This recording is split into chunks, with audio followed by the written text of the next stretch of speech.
ഇന്ദിരാ ഗ്യാരണ്ടിയുടെ ഭാഗമായി കെഎസ്ആർടിസി ബസ്സുകളിൽ സൗജന്യയാത്ര അനുവദിച്ച യുഡിഎഫ് സർക്കാരിന് അഭിവാദ്യം അർപ്പിച്ച് ഇന്ത്യൻ നാഷണൽ കോൺഗ്രസ് വടക്കാഞ്ചേരി മണ്ഡലം കമ്മിറ്റിയുടെ നേതൃത്വത്തിൽ വടക്കാഞ്ചേരി ടൗണിൽ കെഎസ്ആർടിസി ബസ്സിന് സ്വീകരണവും മധുര പലഹാര വിതരണവും നടത്തി.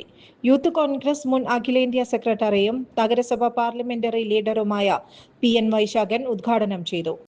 ബസ്സുകളിലും സ്ത്രീകൾക്ക്, നമ്മുടെ അമ്മ പെങ്ങന്മാർക്ക് ഫ്രീ ആയി യാത്ര ചെയ്യാനുള്ള അവകാശം UDF സർക്കാർ VD സതീശന്റെ നേതൃത്വത്തിൽ ഇന്നു മുതൽ അനുവദിക്കുകയാണ്.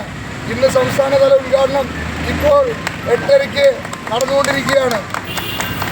കേരളത്തിലെ ബഹുഭൂരിപക്ഷം വരുന്ന KSRTC ബസ്സുകൾ അത് ഓർഡിനറിയും ഇൻഫ്ലക്സ് ഷോപ്പുമാണ്. അതിലാണ് സ്ത്രീകൾക്ക് ഫ്രീ ആയി യാത്ര ചെയ്യാൻ വേണ്ട അവകാശം ഈ സർക്കാർ നൽകുന്നത്.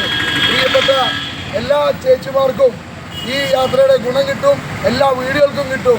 തീർച്ചയായിട്ടും മണ്ഡലം കോൺഗ്രസ് കമ്മിറ്റി നൽകിയ സ്വീകരണത്തിന് എല്ലാ അഭിവാദ്യങ്ങളും ഈ അവസരത്തിൽ നേരുന്നു. മണ്ഡലം president TP Gireesan, vice president KA Mahesh, Xavier, Merson, Siddique, Sulaiman, Viswanathan, Krishnakumar, councillor Sathidevi എന്നിവർ നേതൃത്വം നൽകി. ചുരുങ്ങിയ ചെലവിൽ വീട്ടുമുറ്റത്തെ വിളക്കുകൾ സംഗീതത്തിനൊപ്പം നൃത്തം ചെയ്യും. പകൽ പോലെയുള്ള വെളിച്ചവും ഒപ്പം കളർഫുൾ ആകുന്ന മൾട്ടി ഫംഗ്ഷൻ ഹാർഡ് ലൈറ്റുകൾ. വൈദ്യുതി വേണ്ട, ബാറ്ററി വേണ്ട, പൂർണ്ണമായും സോളാറിൽ പ്രവർത്തിക്കുന്ന ലൈറ്റുകൾ.